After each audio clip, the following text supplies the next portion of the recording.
The telegram clutched in Sarah Hastings' trembling hands had changed everything. Cannot afford passage stop have sold everything stop still short $50 stop must cancel arrangement stop with deepest regret stop. She had sent these words 3 weeks ago from her desperate situation in Boston, effectively ending her dreams of a new life in the West. Now, as she stood in the telegraph office on this cold January morning in 1875, the response that had arrived seemed almost miraculous. Money sent Western Union stop, take afternoon train stop come home to me stop Quincy. Sarah read the words again, unable to believe that a man she'd never met would send money to a desperate woman based on nothing more than their letters and a photograph. She pressed the telegram to her chest, feeling a flicker of hope for the first time in months. The Western Union clerk cleared his throat. "Miss, the money's been transferred, $50 as indicated. Would you like to collect it now?" Sarah nodded, still dazed. The weight of the coins felt substantial in her palm, a tangible representation of Quincy Quincannon's faith in her.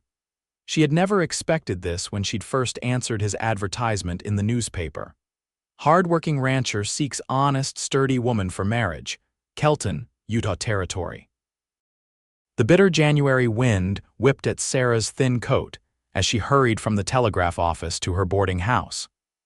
In the 3 months since losing her position as a seamstress, she had sold nearly everything she owned in a desperate attempt to fund her journey west. The pittance remaining after paying her room and board had fallen woefully short of the train fare to Utah Territory. Now, as she packed her meager belongings, a few dresses, her mother's silver hairbrush, a well-worn Bible, and the letters from Quincy, Sarah wondered what kind of man she was traveling to meet. His letters had been straightforward, even blunt at times, describing his ranch outside Kelton, the harsh realities of frontier life, and his expectations for a wife. But there had been moments of surprising gentleness, too: his description of the sunset over the mountains, his mention of keeping her letters beneath his pillow, his quiet assertion that he would provide a good home. "You're really going through with it, Mrs. Fletcher," the boarding house owner, stood in the doorway watching Sarah pack. "Traveling all that way to marry a man you've never met," Sarah folded her best dress carefully. "I have no choice, Mrs. Fletcher, there's nothing for me here. But what if he's cruel, or ugly as sin? Or smells like the wrong end of a horse?" Despite her nerves, Sarah smiled.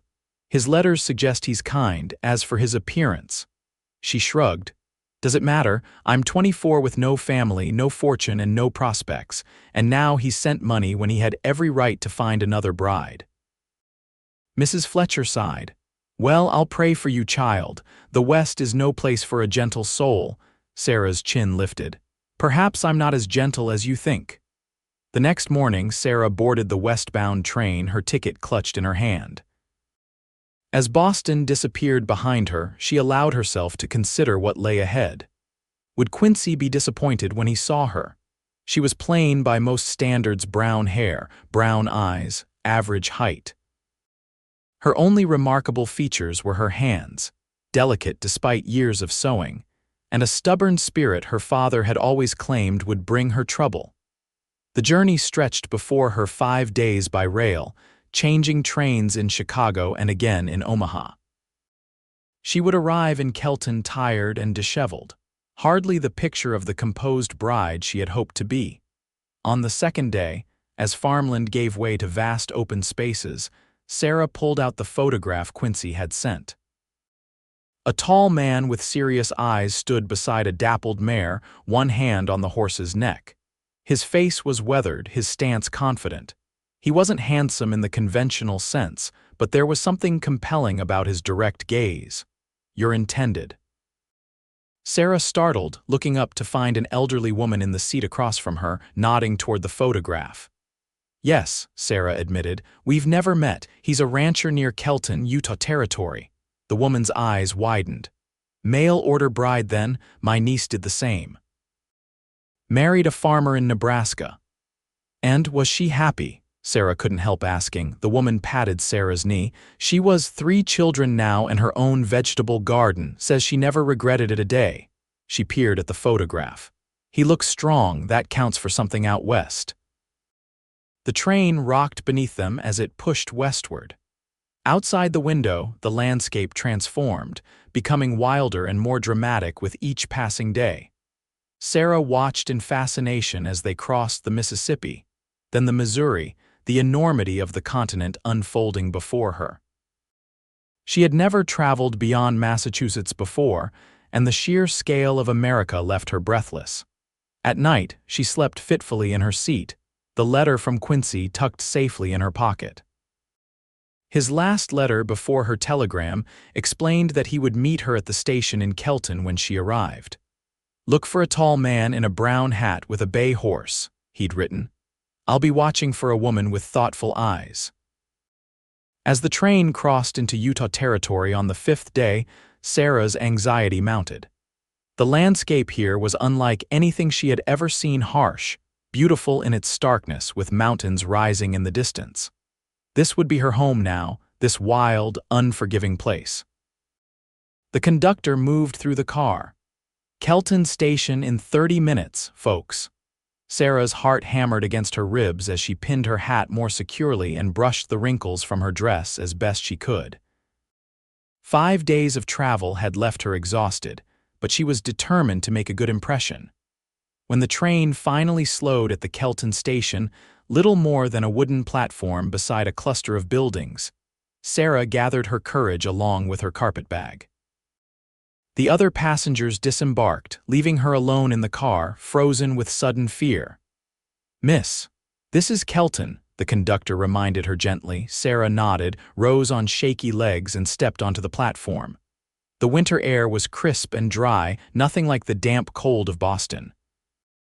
She scanned the small crowd, looking for a tall man in a brown hat, and then she saw him.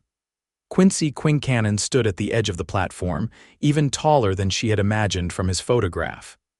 His brown hat was pulled low, and beside him stood a magnificent bay horse, just as he described. He was scanning the disembarking passengers with intensity, his brow furrowed with concentration. When his eyes found hers, Sarah felt an unexpected jolt. Even across the distance, his gaze was direct and searching. He took a step forward, then hesitated as if unsure. Sarah swallowed her fear and walked toward him, her carpetbag clutched in both hands. "Mr. Quincannon?" she asked when she reached him, her voice steadier than she felt. "Miss Hastings," he replied, his voice deep and rough as if unused to speaking. He removed his hat, revealing dark hair streaked with silver at the temples. Up close, she could see that his eyes were a startling blue against his sun-weathered skin. He was older than she had expected, perhaps 35 to her 24, with lines at the corners of his eyes that spoke of squinting into the sun. They stood in awkward silence for a moment, each taking the measure of the other. "You're smaller than I thought you'd be," he finally said. Sarah's chin lifted. "And you're larger." A hint of a smile touched his lips, gone so quickly she might have imagined it. "Did you have a good journey?" "Long but uneventful," she replied. "Thank you for sending the money. I'll repay you, of course." He frowned slightly. "There's no need." "It was my pleasure to help you come." He hesitated, and for a moment she thought he might repeat the words from his telegram, "Come home to me." Instead, he finished, "To Kelton." He took her carpetbag, his large hand brushing against hers. "Is this all you've brought?" "Yes." "I sold most of my belongings to try to raise the fare." She felt suddenly ashamed of how little she was bringing to this arrangement, but Quincy merely nodded. "Practical, we can get what you need here or in Ogden." He glanced at the sky. "We should start for the ranch." "It's an hour's ride and the days are short in January." "An hour by horse." Sarah looked at the bay with trepidation. "I thought perhaps there might be a wagon." "Shiloh can carry us both," Quincy said, patting the horse's neck. "Unless you'd prefer to stay in town tonight." "There's a decent hotel." Sarah knew what he was offering, a chance to delay their marriage, to rest after her journey, but she also understood the practical reality. She had no money to pay for a hotel, and staying unchaperoned with a man who wasn't her husband would damage both their reputations. "I'd prefer to go to the ranch," she said firmly. Quincy nodded, and she saw approval in his eyes. "Let me help you up, then."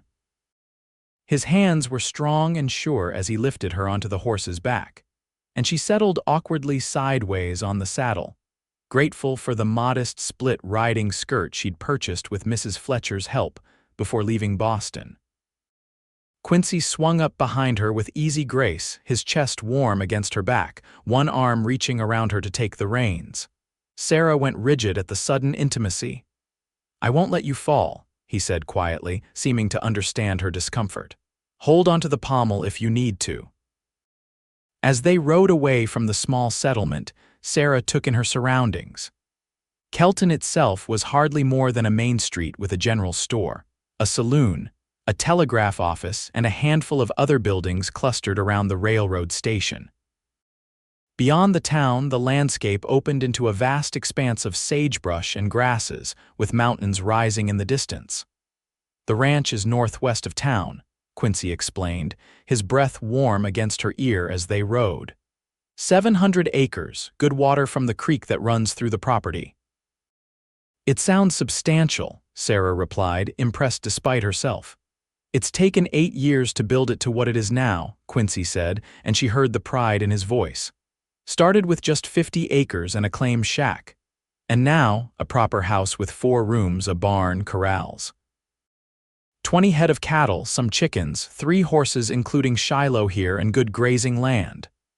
"You've accomplished a great deal," Sarah said, meaning it. "It's been lonely work," Quincy admitted after a pause. "That's why I wrote the advertisement." Sarah nodded, understanding all too well the ache of solitude. Since her parents' deaths 3 years earlier, she had felt adrift in the world with no real connections beyond her work. They rode in companionable silence for a time, the rhythmic movement of the horse lulling Sarah despite her exhaustion. The landscape, though stark in winter, held a wild beauty she was beginning to appreciate. "Tell me about yourself," Quincy said suddenly. "Your letters were careful." Sarah considered how to respond. What did this man need to know about the woman who would be his wife? "I'm 24, she began. "My parents died of influenza 3 years ago.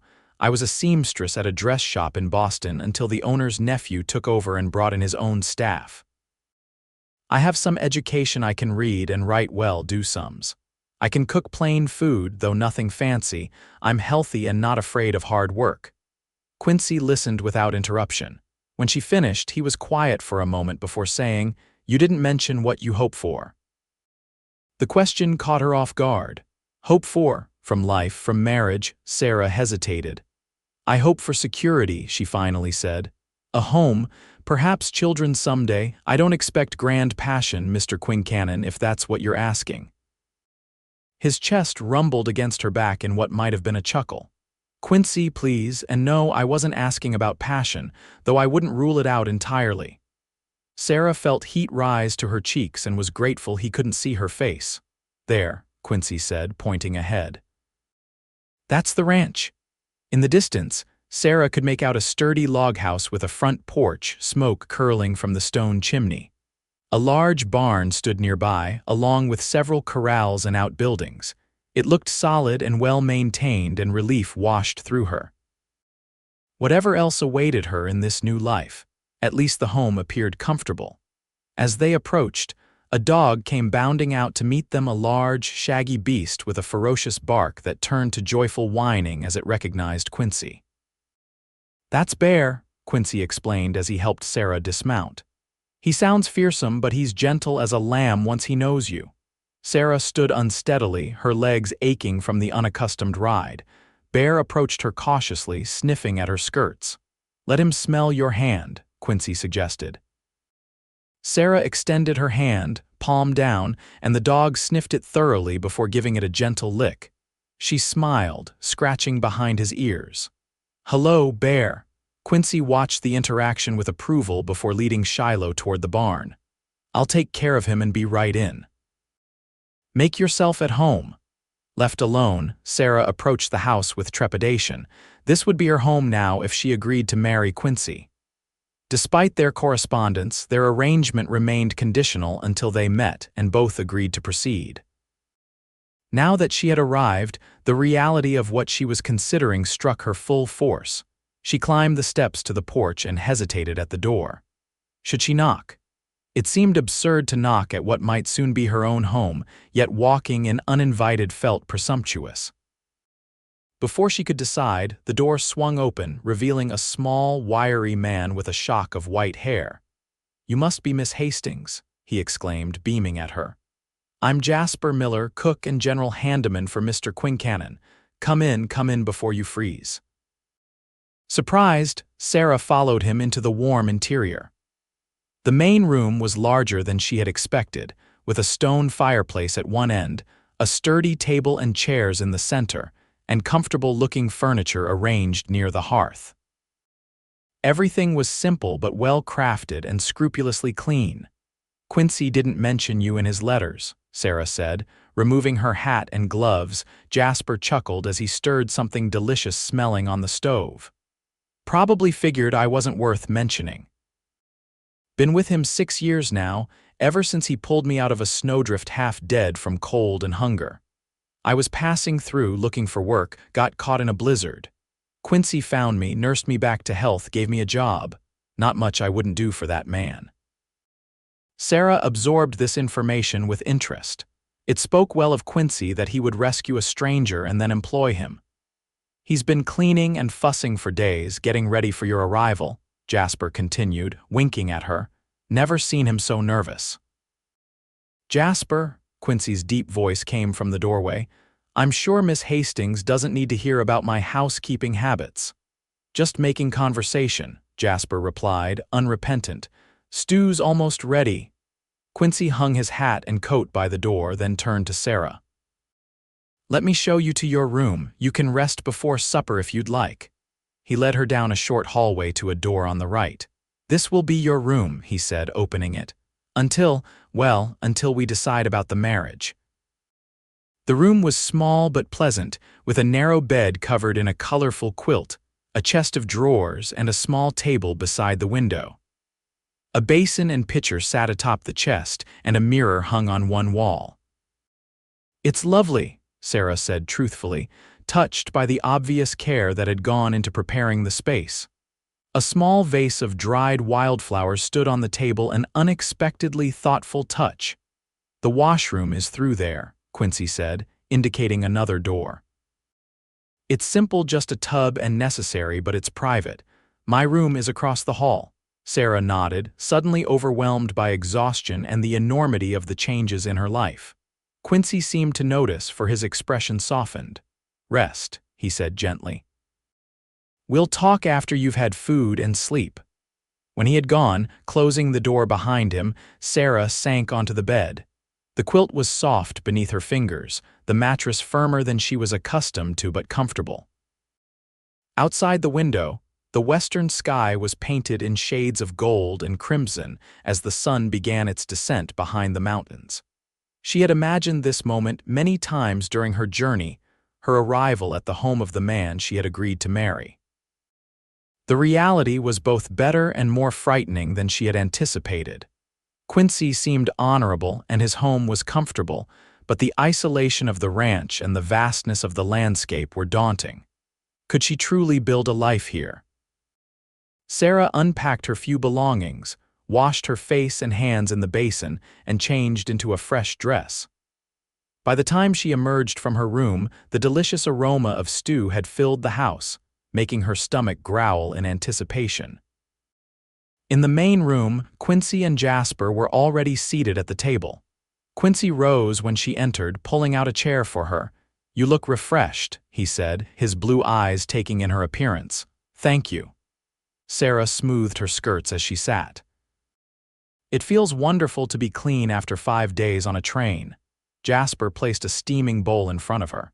"Beef stew and fresh bread, nothing fancy, but it'll stick to your ribs." The meal was indeed simple but delicious, tender chunks of beef, carrots, and potatoes in a rich broth, with crusty bread still warm from the oven. Sarah ate with more appetite than she had known in weeks, responding to Jasper's friendly chatter about the town and surrounding area.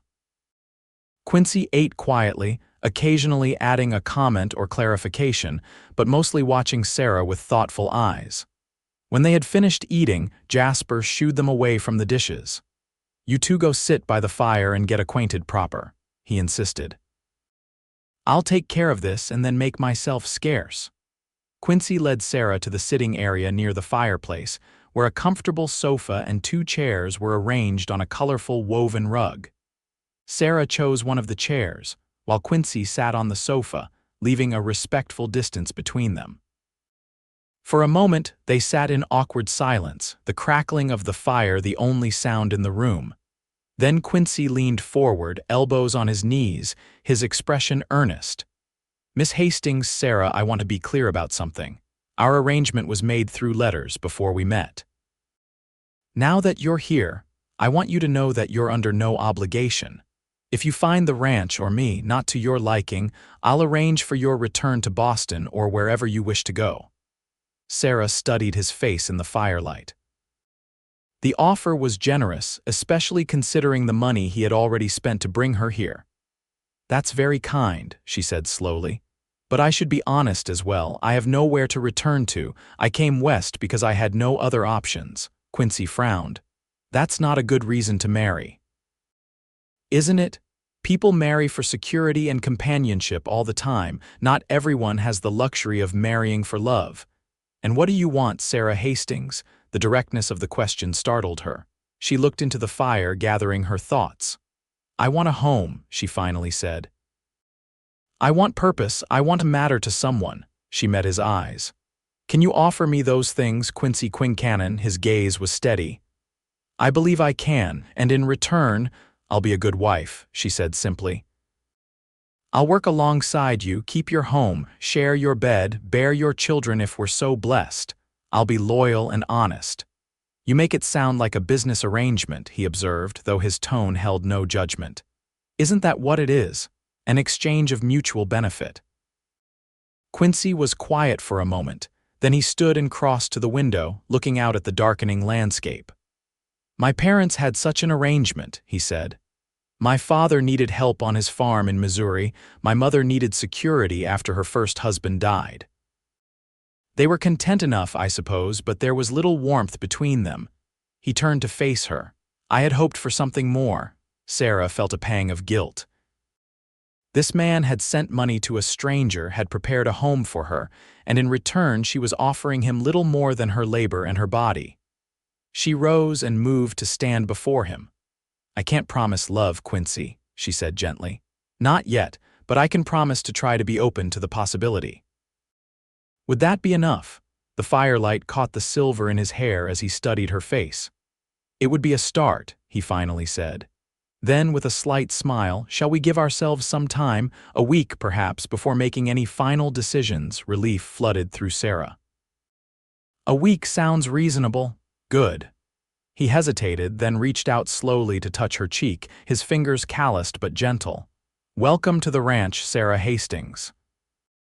That night, lying in her new bed, Sarah listened to the unfamiliar sounds of the ranch, the distant lowing of cattle, the occasional whinny of a horse, the wind whistling around the eaves of the house. It was so different from the constant noise of Boston, with its crowded tenements and bustling streets. Here, the silence was profound, broken only by these scattered reminders of life. She thought of Quincy sleeping across the hall. He was not what she had expected from his letters. There was a depth to him, a quiet thoughtfulness that had surprised her. And despite his intimidating size, there was gentleness in his hands and voice. Could she build a life with this man? Could she learn to love him? The questions followed her into sleep. The next morning, Sarah woke to sunlight streaming through her window and the smell of coffee and bacon. For a disorienting moment, she couldn't remember where she was. Then the events of the previous day came flooding back: the arrival in Kelton, the ride to the ranch, meeting Quincy and Jasper. She dressed quickly in her plainest dress, suitable for work, and pinned her hair into a simple knot. If she was to prove her worth as a potential wife, she would need to demonstrate her willingness to contribute to the running of the ranch. In the main room, she found Jasper at the stove and Quincy already seated at the table, a cup of coffee in his hand. "Good morning," she greeted them, suddenly shy. Quincy stood, his height impressive even in the confines of the room. "Good morning, I hope you slept well." "Very well, thank you," Sarah replied, taking the seat he indicated. "The bed is most comfortable." Jasper placed a plate before her, eggs, bacon, and biscuits with gravy. "Eat up," he encouraged. "Ranch work builds an appetite even if you're just watching it." "Actually," Sarah said, "I was hoping to be useful today. I didn't come all this way to sit idle."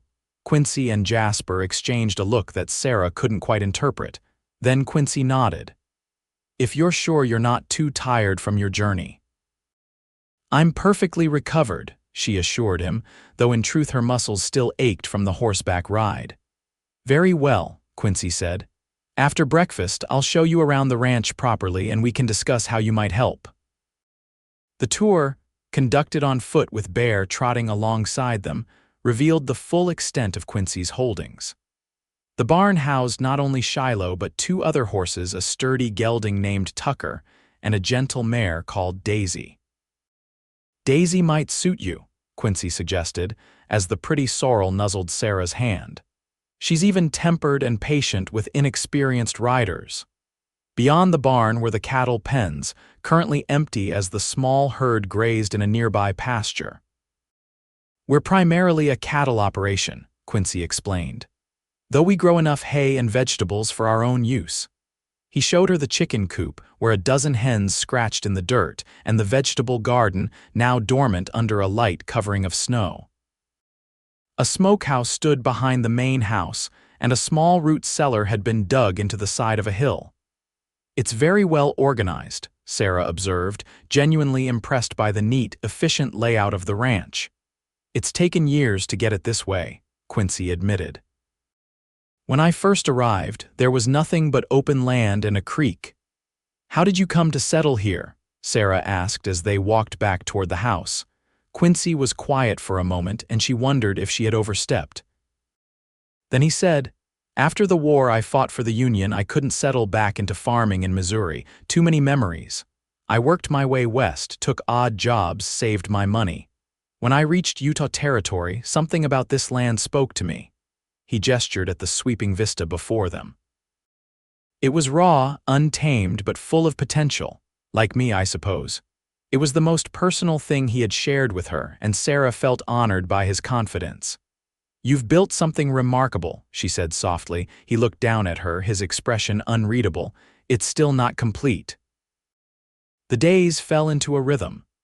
Sarah rose early each morning, helping Jasper with breakfast and learning the patterns of the ranch.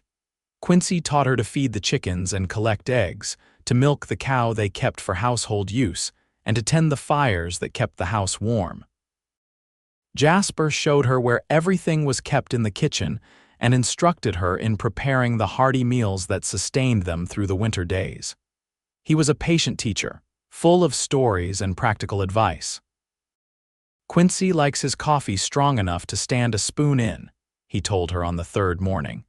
"And don't bother with fancy cooking. Good, simple food is what's needed after a day's work." Sarah found she enjoyed the routine of ranch life more than she had expected. The work was hard but satisfying, and the clean air and open spaces were a welcome change from the cramped conditions of Boston.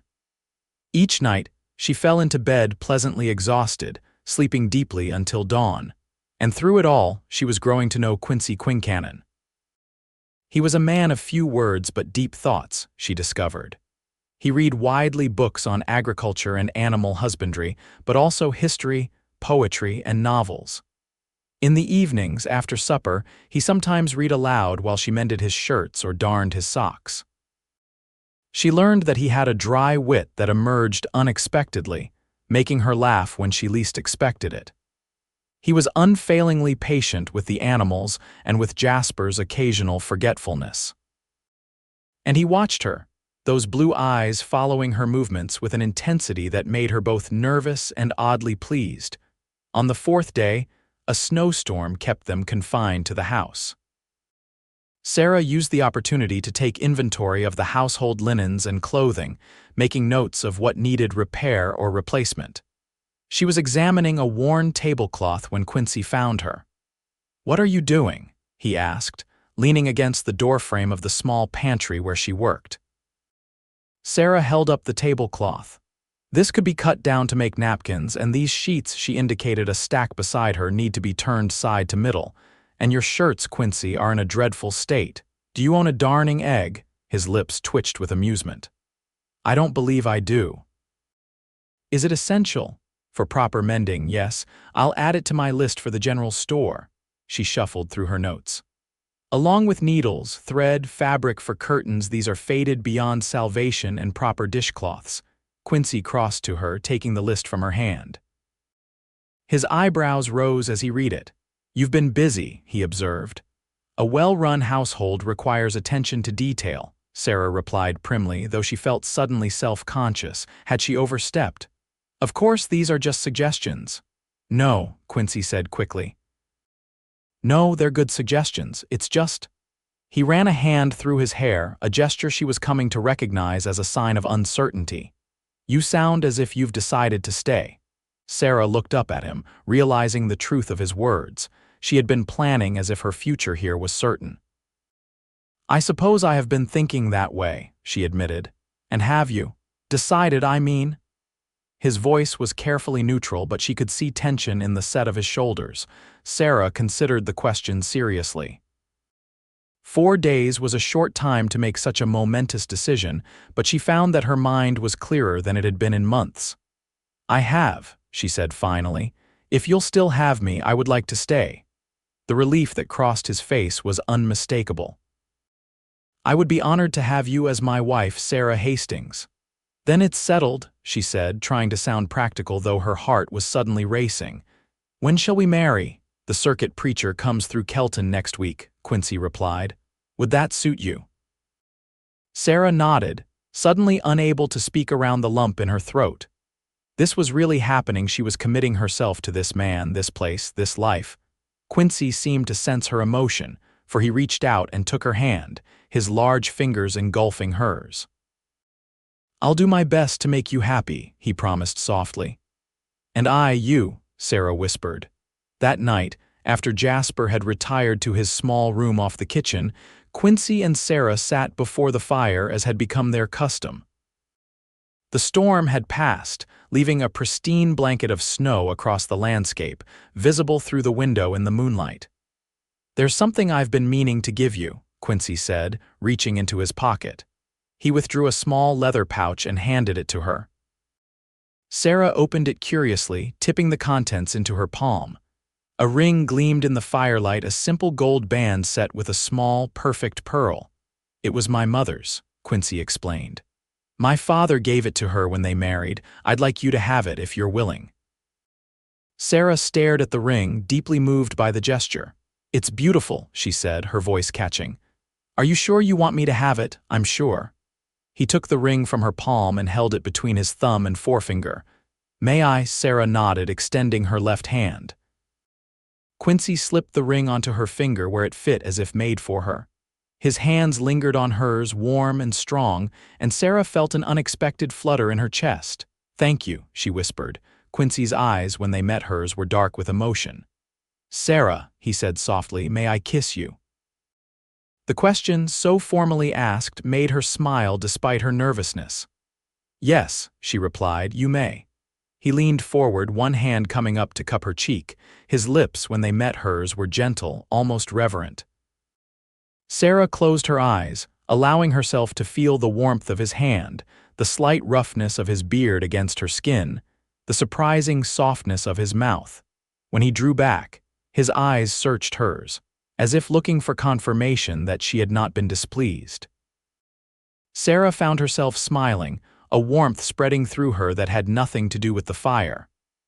"Was that acceptable?" he asked, a hint of uncertainty in his voice. In answer, Sarah leaned forward and pressed her lips to his again, briefly but with more assurance. "More than acceptable," she murmured. The week before the wedding passed in a flurry of activity. There was much to prepare, both for the ceremony itself and for their life together afterward. Quincy took Sarah into Kelton to visit the general store, where she selected fabric for a wedding dress and household necessities from her list. Mrs. Thompson, the storekeeper's wife, was delighted to meet Quincy's bride-to-be.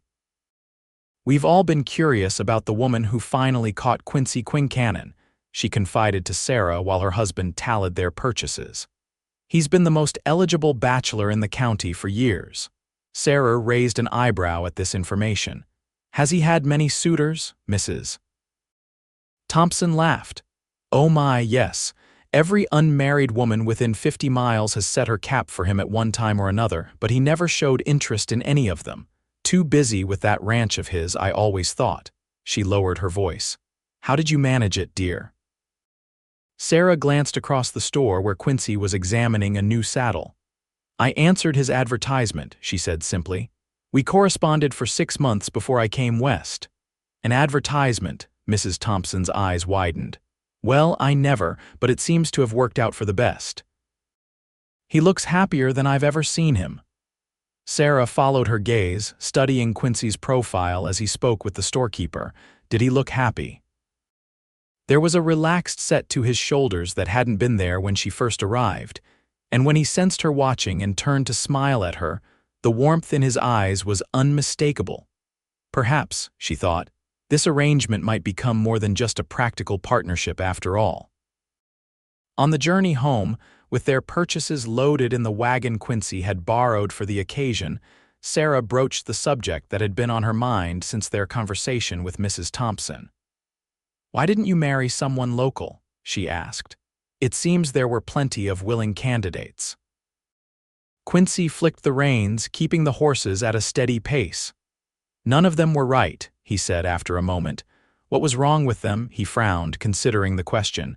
"Nothing specific. They were all fine women, I suppose. But they seemed to want things I couldn't provide: social standing, trips to the city, a different kind of life than I could offer on the ranch." "And you thought a woman from Boston would have more modest expectations?" Sarah asked skeptically.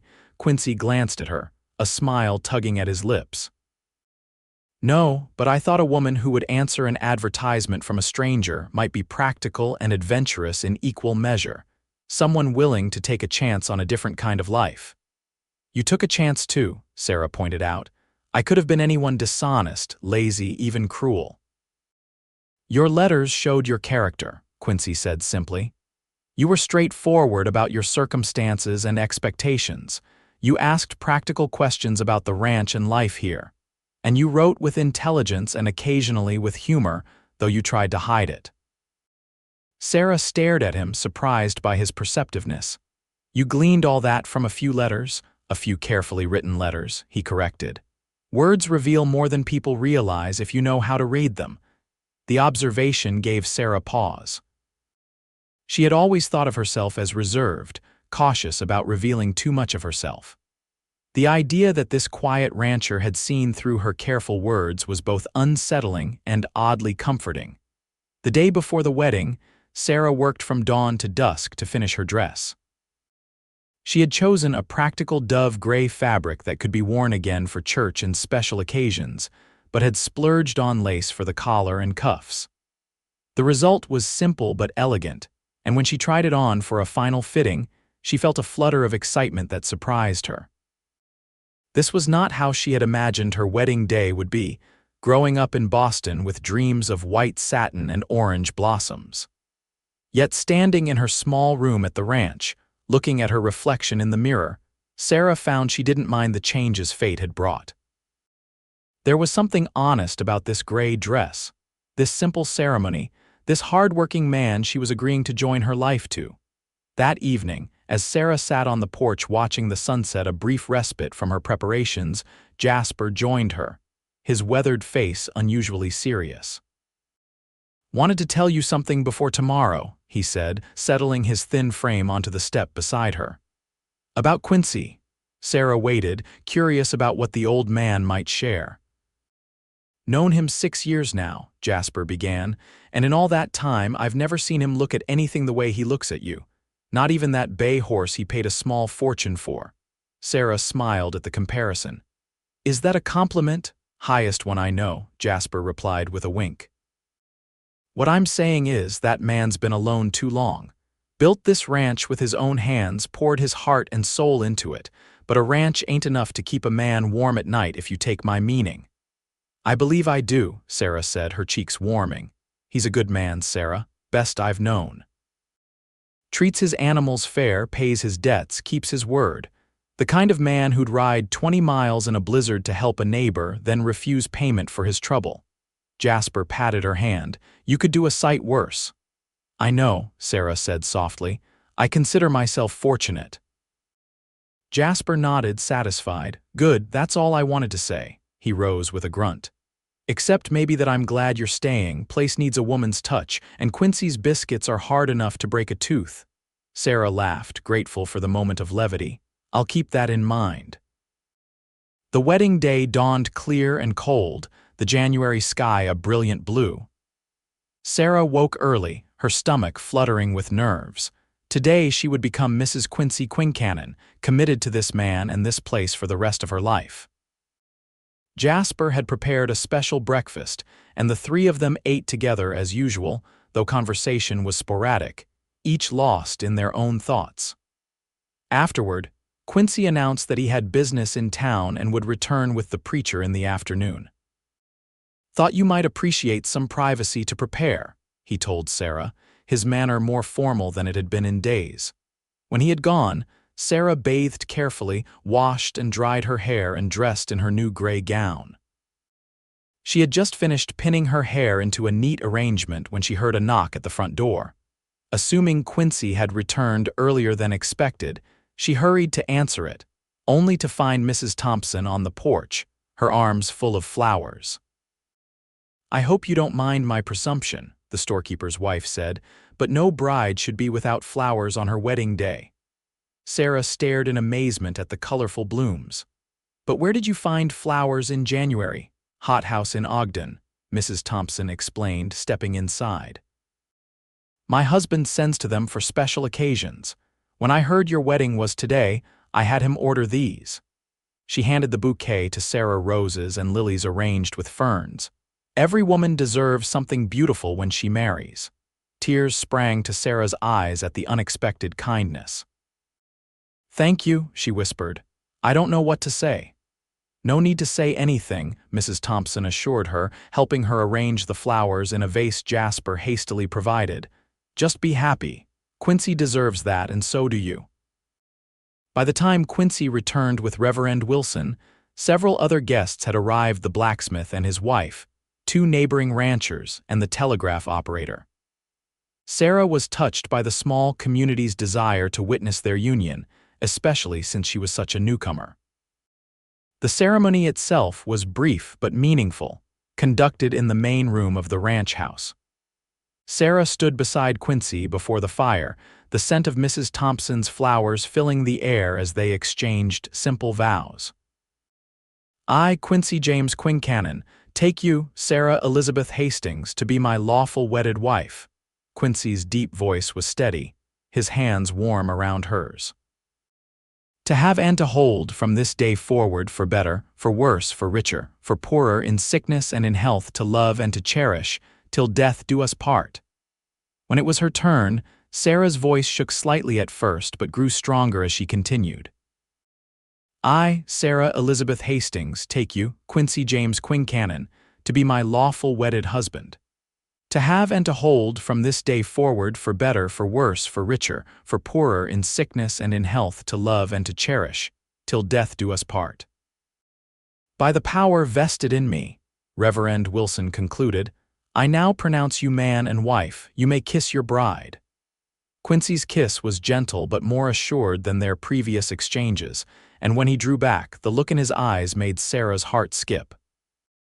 There was a small celebration afterward, with cake that Mrs. Thompson had brought and coffee that Jasper served with unusual ceremony. The guests offered congratulations and well wishes, and by the time they departed, the winter sun was already setting. Jasper, displaying unexpected tact, announced that he would be spending the night in town. Got some business at the saloon, he explained with a wink that made Sarah blush. "Don't expect me back till tomorrow afternoon." And then they were a lone husband and wife, still virtual strangers despite the intimacy of their living arrangements over the past week. Quincy added wood to the fire, then turned to Sarah, his expression uncertain. "Are you tired?" he asked. "It's been a long day." Sarah knew what he was really asking, whether she wished to retire immediately, to fulfill the final aspect of their marriage contract. She was nervous, certainly, but not unwilling. This man was her husband now, and she had promised herself to him completely. "A little," she admitted, "but not too tired for conversation, unless you're eager to sleep." Relief crossed his face. "No, not at all. Would you like some tea, or perhaps something stronger? I have a bottle of whiskey for special occasions." "Tea would be lovely," Sarah said, smiling at his consideration. They sat before the fire with their tea, talking quietly about the ceremony and the guests. Gradually, the conversation turned to more personal matters: childhood memories, hopes for the future, small confidences that they had not previously shared. "I want you to know," Quincy said after a comfortable silence had fallen between them, "that I don't expect. That is, I understand if you need time to become accustomed to the idea of being together as husband and wife." Sarah looked at him over the rim of her cup, touched by his concern. "That's very considerate," she said softly, "but unnecessary. I made my vows with full understanding of what marriage entails." Quincy studied her face in the firelight. "It's more than just duty, Sarah. I want you to be comfortable, happy even." "I know," she said, setting down her cup and rising from her chair. She held out her hand to him. "And I am." His expression as he took her hand and stood was a mixture of tenderness and desire that made Sarah's breath catch. Without a word, he lifted her into his arms, cradling her against his chest as if she weighed nothing at all, and carried her down the hallway to their bedroom. The weeks following the wedding brought both adjustments and discoveries, as Sarah and Quincy learned to navigate life as husband and wife. The physical aspects of marriage, initially awkward, quickly became a source of unexpected joy. Sarah was surprised by Quincy's tenderness, by his concern for her pleasure, and by her own responses to his touch. Beyond the bedroom, they established new patterns and routines. Quincy taught Sarah to ride properly, starting with gentle Daisy and progressing until she could handle the mare with confidence. Sarah transformed the house with small touches: curtains at the windows, flowers on the table when available, rearrangement of furniture to create more comfortable spaces. Jasper, contrary to his promise to make himself scarce, became an integral part of their household, his paternal affection extending to Sarah as readily as it had to Quincy. The three of them formed an unconventional family, bound by mutual respect and growing affection. As winter gave way to spring, Sarah discovered new facets of ranch life. The cattle, which had been kept close to the barn during the coldest months, were now grazing more widely across the property. Quincy spent long days checking fence lines and preparing for the calving season, often returning after dark, exhausted but satisfied with his work. Sarah found herself busy as well, planting a vegetable garden with Jasper's guidance, learning to preserve the early spring greens, and helping with the newborn calves when needed. The work was harder than anything she had known in Boston, but also more rewarding. Each evening, she fell into bed beside Quincy with a bone-deep fatigue that was oddly satisfying.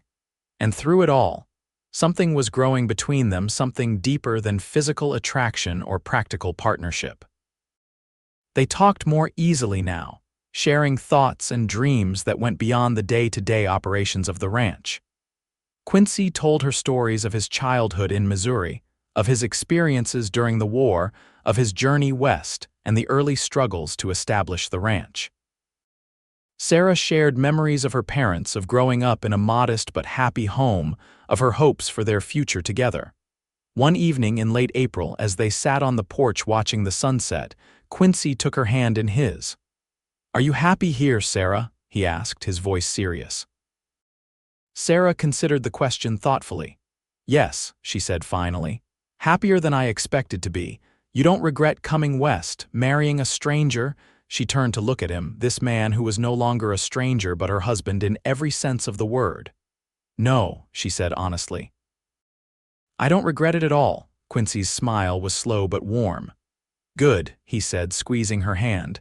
Because I have something to show you. He stood, pulling her gently to her feet. Come with me. Curious, Sarah followed him to the barn where he saddled Shiloh. It's not far, he assured her, helping her up behind him. But I want to get there before the light fades completely. They rode for perhaps 10 minutes, cresting a small hill that overlooked the ranch. There, in a clearing surrounded by young aspen trees, was a partially constructed cabin. What's this? Sarah asked as Quincy helped her dismount. The beginning of something, he replied, leading her to the structure. I've been working on it when I can spare time. It's not much yet, just the foundation and part of the frame, but I wanted you to see it. Sarah walked around the site, noting the carefully laid stone foundation and the sturdy beams that would eventually support walls and a roof.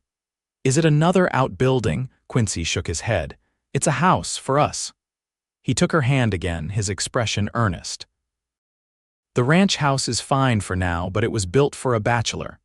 You deserve a proper home, Sarah, one with a parlor where you can entertain guests, a kitchen big enough for canning and baking, bedrooms for. He hesitated, then finished softly, for children someday if you want them. Sarah stared at him, deeply moved by his gesture. You're building this for me, for us, he corrected. For our future. He looked almost shy as he added, I want to give you roots here, something permanent, something that's ours from the beginning, not just mine that you've joined. Tears filled Sarah's eyes as the full significance of his actions sank in. This wasn't just a building project, it was a declaration, a commitment beyond the vows they had exchanged. It was Quincy's way of telling her that he saw their marriage not as a convenient arrangement but as a true partnership, a shared life stretching into the future. When did you start this? She asked, wiping away a tear. The day after you agreed to marry me, Quincy admitted. I wanted to surprise you with it once it was further along, but then I thought you might want to have a say in how it's designed. Sarah laughed through her tears. That was wise of you. I definitely have opinions about kitchens. I counted on it, Quincy said, smiling. So, what do you think? In answer, Sarah wrapped her arms around his waist, pressing her face against his chest. I think, she said, her voice muffled by his shirt, that I am the luckiest woman in Utah territory. Quincy's arms came around her, holding her close. And I'm the luckiest man, he murmured against her hair. They stood that way for a long moment as the last light faded from the sky, casting the clearing in deepening shadows. Above them, the first stars appeared, bright points of light in the vast expanse of the western sky. Finally, Sarah stepped back, looking up at her husband with a smile. Take me home, Quincy, she said softly. We can plan our new house tomorrow. As they rode back to the ranch, Sarah sitting securely before Quincy in the saddle, his arms around her as he held the reins, she reflected on the journey that had brought her to this place. 6 months ago, she had been desperate and alone in Boston, with no prospects and dwindling resources. Now she was here in this wild, beautiful land, married to a man who was building her a home with his own hands. She thought of the telegram she had sent in her darkest hour, confessing that she couldn't afford the fare west. And she remembered Quincy's response. Money sent Western Union stop, take afternoon train stop, come home to me stop. Come home to me. At the time, the words had seemed merely practical an instruction to board a train. Now, months later, Sarah understood their deeper meaning. Quincy had been offering her more than just fare for a journey. He had been offering her a place to belong, a heart to come home to. And she had. Against all odds, against all reasonable expectations, Sarah Hastings Quincannon had found her home not just in a ranch in Utah territory, but in the arms of the man who had sent for her. 5 years later, Sarah stood on the porch of their home, the house Quincy had begun building that spring day, watching as her husband taught their 3-year-old son, James. to ride a gentle pony. Their daughter, Elizabeth, not yet a year old, slept in the cradle beside her, her small face peaceful in slumber. The ranch had prospered under their joint care. The cattle herd had doubled, they had expanded their grazing land, and last year they had even begun breeding horses, using Shiloh as their foundation stallion. The house Quincy had built was everything Sarah had hoped for, spacious but cozy, with a large kitchen where she put up preserves and baked bread, a comfortable parlor where they entertained neighbors, and bedrooms for their growing family. Jasper still lived with them, though he had moved to a small cabin of his own near the main house, insisting that young folks need their privacy. He doted on the children, teaching James to fish in the creek and rocking Elizabeth to sleep with old songs from his own childhood. Life was not always easy. There had been droughts and difficult winters, a fire that had destroyed part of the barn, and the usual challenges of ranch life. But through it all, Sarah and Quincy had faced each trial together, their bond strengthening with each passing year. As she watched, Quincy lifted James from the pony and swung him high, the child's delighted laughter carrying across the yard. Then, as if sensing her gaze, he looked up, his eyes finding hers across the distance. Even now, after 5 years of marriage, that look still had the power to quicken her heart. Quincy said something to James, then set the boy on his feet and watched as he ran to play with Bear, now an elderly but still patient companion. Then he crossed the yard to join Sarah on the porch. "How are my girls?" he asked, leaning down to press a kiss to Elizabeth's forehead before straightening to kiss Sarah properly. "We're well," Sarah replied, leaning into his embrace. "Elizabeth just fell asleep and I was watching you with James. He's becoming quite the horseman." "Like his mother," Quincy said with a smile, his arm tightening around her waist. Sarah laughed. "I believe you're the experienced rider in this family." "You've more than caught up," he assured her. "In fact, I've been meaning to ask if you'd ride out with me tomorrow to look at that north pasture. I'm thinking of putting in a windmill for additional water." "I'd like that," Sarah said. "Mrs. Thompson has offered to watch the children.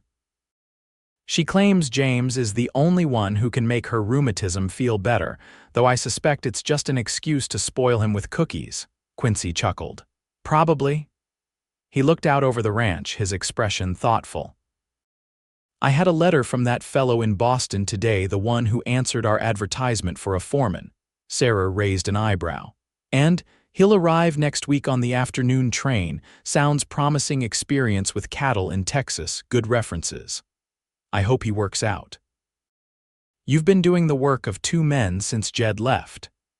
Sarah studied her husband's profile, noting the silver that now liberally streaked his dark hair at the temples. At 40, Quincy was still as strong and vital as when they'd met, but the ranch was growing beyond what one man could reasonably manage alone. "We'll see," Quincy said. "If he doesn't, we'll find someone else." He turned to face her, his expression softening. "Have I told you today how much I love you?" "Not in so many words," Sarah teased, "though you did bring me wildflowers at breakfast." "An oversight," he said solemnly. "Sarah Quincannon, I love you more today than yesterday, and not quite as much as I will tomorrow." Sarah smiled, recognizing the words from a poem he had read to her during their courtship. "And I love you, Quincy Quincannon, with all that I am." In the yard, James called for his father to watch as he attempted to teach Bear a new trick. Elizabeth stirred in her cradle, making the small sounds that preceded waking. The afternoon sun cast long shadows across the porch, and in the distance, cattle grazed peacefully on the hillside.